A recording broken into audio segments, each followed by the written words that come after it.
आनंदी या मालिकेच्या आजच्या एपिसोडमध्ये आपण आता सुरुवातीलाच पाहत असतो की इकडे नागपंचमीची पूजा होणार असते आणि त्यामुळेच खरं तर आज गुरुजीसुद्धा घरी आलेले असतात.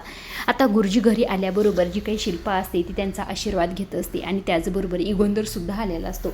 आता युगंधरसुद्धा इथे गुरुजींच्या पाया वगैरे पडत असतो. आता गुरुजी आल्याबरोबर पूजेच्या तयारीला लागतात आणि सगळ्यांना आवाज द्या आणि मुलांनासुद्धा आवाज द्या, मुलंसुद्धा इथे हवीच आहेत असं गुरुजींनी म्हटल्याबरोबर युगंधर म्हणत असतो, हो थांबा मी आवाज देतो असं म्हणून आता युगंधर त्यांच्या रूममध्ये निघालेला असतो.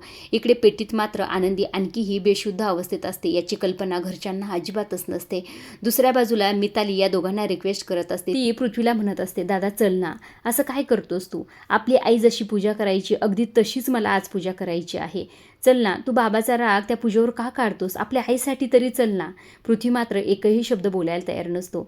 आता इकडे जी काही मिताली असते ती प्रांजलकडे जाते आणि प्रांजलला म्हणत असते, प्रांजल तू तरी ऐक ना माझं, चल ना आपल्या आईसाठी तरी कर ना. असं म्हटल्यानंतर प्रांजल चिडतच म्हणत असते, मी त्या माणसाबरोबर अजिबातच पूजेला बसणार नाही. असं म्हटल्याबरोबर मिताली म्हणत असते, माणूस काय लावलंस प्रांजल तू?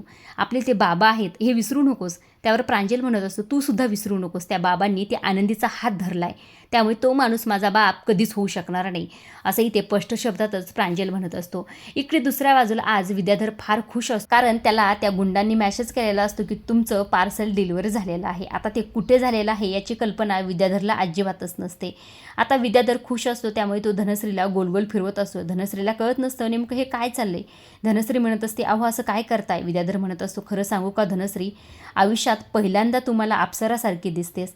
आज मी तुझ्यासाठी काही करायला तयार आहे. इकडे मात्र धनश्री लाजून लाल झालेली असते, कारण की विद्याधर आयुष्यात पहिल्यांदाच तिच्यासोबत इतकं प्रेमाने बोलत असतो. विद्याधर म्हणत असतो, आज खरं तरी ते फक्त तू आणि मी. आज रात्री खूप मज्जा करूया, आपण एक काम करूया, आज बाहेर सुद्धा जेवायला जाऊया. धनश्री तर लाजून लाल झालेली असते. विद्याधर तिला आणखी जवळ वळत असतो. धनश्री म्हणत असते, अहो असं काय करताय? आपल्याला पूजेला जायचंय ना, जा कापडं घालून या. असं म्हटल्याबरोबर हा विद्याधर डान्स करतच आता कपडे बदलण्यासाठी गेलेला असतो. आता इकडे दुसऱ्या बाजूला त्या शलाकाने तिच्या माणसांना कॉल केलेला असतो की तुम्ही कुठे आहात आणि माल डिलिव्हरी झाला का? त्यावर तो व्यक्ती म्हणत असतो, हो डिलिव्हरी झालेली आहे. कुठे झालेली आहे? त्यावर तो माणूस म्हणत असतो, विद्याधर सरांनी सांगितलं तिथे त्यांच्या घरी. आता हे ऐकल्यानंतर शलाका फार भडकते. हे सगळं काही करायचं तुम्हाला कुणी सांगितलं? त्यावर तो व्यक्ती म्हणत असतो, आम्हाला विद्याधर सरांनी सांगितलं. त्यावर शलाका फार भडकते. शलाका म्हणत असते, हा विद्याधर डोक्यावर पडलाय का? आता फोन ठेवला जातो. शलाकाचा इथे चेहरा दाखवलेला नाही, फक्त तिचा आवाज ऐकवलेला आहे. इकडे दुसऱ्या बाजूला विद्याधर एवढा प्रेमाने वागत असतं, त्यामुळे इकडे धनश्री फार खुश असते. ती स्वतःच्याच मनाशी म्हणत असते, आज इतक्या वर्षात यांनी इतक्या प्रेमाने माझा हात धरला, एवढं प्रेमाने मला बोलले. हे महादेवा, तुझा आशीर्वाद असाच आमच्या संसारावर राहू दे, माझा संसार असाच फुलू दे, कुणाचीही नजर लागू देऊ नको माझ्या संसाराला, असं धनश्री हात जोडूनच म्हणत असते. तितक्यातच खरं तरी ते विद्याधरच्या फोनवर शलाकाचा कॉल आलेला असतो. आता धनश्री जाते आणि नाव वाजते आणि म्हणत असते, ह्या शलाकाचा कॉल आलाय ना, आता शलाकाला बोललं की ह्यांचा मूड खराब होईल.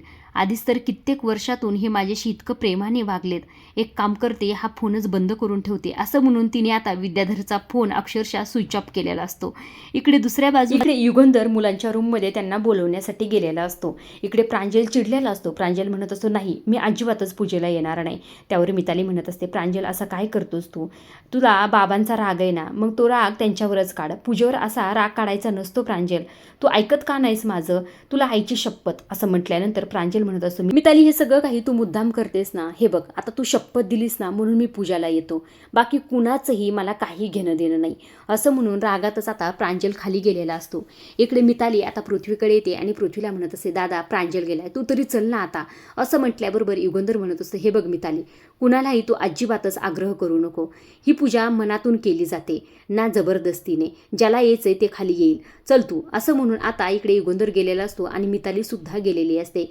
इकडे पृथ्वी मनातच विचार, तुम्हाला काय वाटलं तुमच्या ह्या गोड बोलल्याने मला काही फरक पडेल का? मी अजिबातच काहीच विसरलेलं नाही युगंधर लिंबाळकर. आनंदी आणि तुमचं नातं मी कधीच स्वीकारणार नाही. मी येईल खाली फक्त माझ्या आईसाठी. मी माझ्या आईसाठी हे सगळं काही करायला तयार आहे, असंही ते पृथ्वी मनाशी म्हणतो आणि ते खाली निघालेला असतो. इकडे दुसऱ्या बाजूला आज तर विद्याधर फार खुश असतो. तोही ते धनश्रीला अजिबातच सोडत नसतो.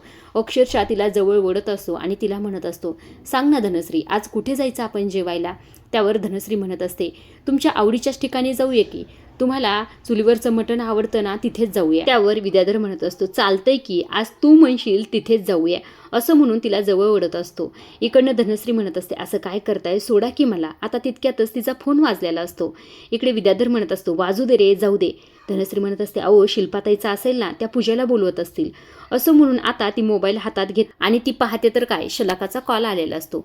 आता ही तोंडातून शलाका असा शब्द काढते. त्यावर हा विद्याधर धावतच जातो आणि म्हणत असतो, शलाकाने तुझ्या ह्याच्यावर फोन केलाय, काय असं काम या शलाकाचं, असं म्हणून परदेशीन आता फोन घेतो आणि शलाकाला बोलत असतो, काय ग शलाका, तू धनश्रीच्या ह्याच्यावर फोन का केलास, असं म्हटल्याबरोबर आता शलाका भडकलेली असते. शलाका म्हणत असते, ए बे अक्कल माणसा, तुला अक्कल आहे का, तुझा फोन बंद का करून बसलास तू, अरे मी 10-12 वेळेस तुला फोन केला म्हणून तर धनश्रीच्या ह्याच्यावर कॉल केला ना, अरे काय करून बसलास तू, त्या माणसाने त्या आनंदीची डिलिव्हरी तुझ्या घरी केली आहे, तुझ्या घरातही ती पेटी, असं म्हटल्यानंतर हा विद्याधर तर फार हादरतो. त्याला तर काय करू आणि काय नको असं झालेलं असतं. काय बोलतेस तू शलाका, त्यावर शलाका म्हणत असते, अरे तेच तर सांगायला मी तुला फोन केलाय, त्या पेटी ती आनंदी आणि ती पेटी आता तुमच्या घरात आहे, सगळ्यांसमोर, त्या युगंधर समोर काही कर आणि ती पेटी हलव, नाही तर आपलं संपलं सगळं. अरे हेच सांगण्यासाठी मी मगापासून तुला फोन करते, पण तुझा फोन बसलास तू बंद करून, असं म्हणून आता शलाकाने फोन ठेवलेला असतो. आता विद्याधर चिडलेला असतो. त्याला माहीत असतं की हे धनश्रीनीच काम केलेलं आहे. तो धनश्रीला मुद्दाम प्रेमाने बोलतो. तो म्हणत असतो, काय ग धनश्री, चल ना आपल्याला मटण खायला जायचंय ना, असं म्हटल्याबरोबर धनश्री घाबरतच म्हणत असते, पण तो शलाकाचा फोन, हो ग शलाकाने फोन केला होता, पण माझा फोन बंद झाला होता. कसं काय ग, म्हणजे बंद झाला होता का केला होता. आता ही बिचारी धनश्री घाबरलेली असते. पडदेशीन स्वतःचं तोंड उघडते आणि म्हणत असते, अहो ते मीच केलं, तुमचा आज मूड इतका चांगला होता आणि त्यात त्या शलाकाचा कॉल आला. आता हे ऐकल्यानंतर ह्या विद्याधरचा पारा चढलेला असतो. अक्षरशः तिला जोरातच त्यांनी मारलेलं असतं. इकडे धनश्री फार रडत असते बरं का.